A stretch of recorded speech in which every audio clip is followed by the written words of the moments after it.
Co byl ten hlavní důvod toho, že si to vlastně úplně takhle odstřih a nedal to vysvětlení?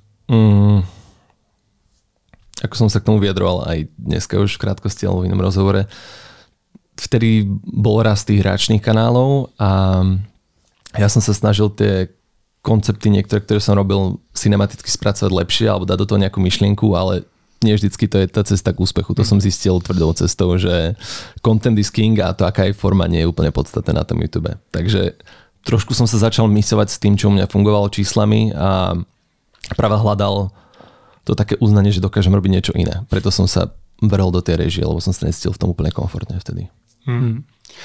Je spousta tvůrců, ať už českých nebo možná i slovenských, který právě třeba vyrostli z té své tvorby, přesně, že řekli, už nás to nebaví a chtěli přesadlat právě na nějakou lepší tvorbu.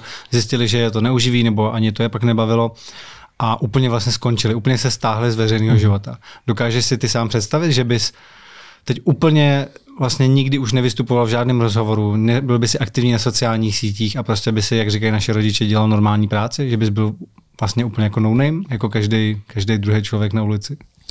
Podľa mňa veľa ľudí z môjho oboru si prešlo týmto cyklom, že to skúsili, ale zistili, aké to je hard hit a vrátili sa k tomu potom nejakým spôsobom a hľadali, čo im mohlo znova fungovať. Ako viem si predstaviť, keby tam nastane nejaký bod úplného vyhorenia alebo niečo, že psychicky sa ma to nejak dotkne, tak sa stiahnem, ale inak asi vidím, že v tom verejnom priestore budem naďalej. Tým, že fakt to je všetko, čo poznám od svojich 14 rokov a som na to zvyknutý, že ťa ľudia poznávajú na ulici, je mi to úplne prirodzené. Nevím dôvod, prečo v tom prestať. A snažím sa žiť tak, aby som bol otvorená kniha, aby keď ma niekto stretne, tak zistil, že je to isté, čo vlastne pozná z internetu, že nenastane tam nejaký hit. Ale áno, akože miestami je to obťažné. Napríklad potom Survivory som mal znovu taký hype toho, že viac ma ľudia začali registrovať vonku a túto v Prahe hlavne, tak som sa nevedel uvoľniť, keď sme išli von s bývalou priateľkou si zatancovať do klubu alebo tak. Ako, nemyslím si, že by ma niekto natočil a mal som kauzu, ako bola teraz, nechcem to spomínať. Ale aj keď sa človek chce normálne uvoľniť, nemusia v tom byť drogy a alkohol, tak proste hambíš sa, keď tancuješ a ešte keď máš 2 metre, jak ja asi, jak veterný mlyn v tom klube, tak proste nevieš sa uvoľniť. Tak furt rozmýšľaš nad tým, kto ťa judgeuje, kto ťa sleduje, tak to mi trošku chýba. To je môj taký komplex, čo mám vlastne od malička, že naozaj sa viem uvoľniť iba takto v zahraničí. Tak toto závidím, ale to, aby som to zamenil za to, že prestanem tvoriť a prestanem mať tie benefity toho, to asi nie.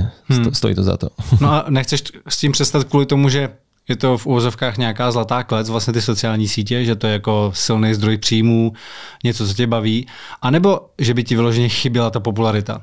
To ne, to nie, to asi by mi nechybalo to, že ťa ľudia poznávajú alebo tak tam.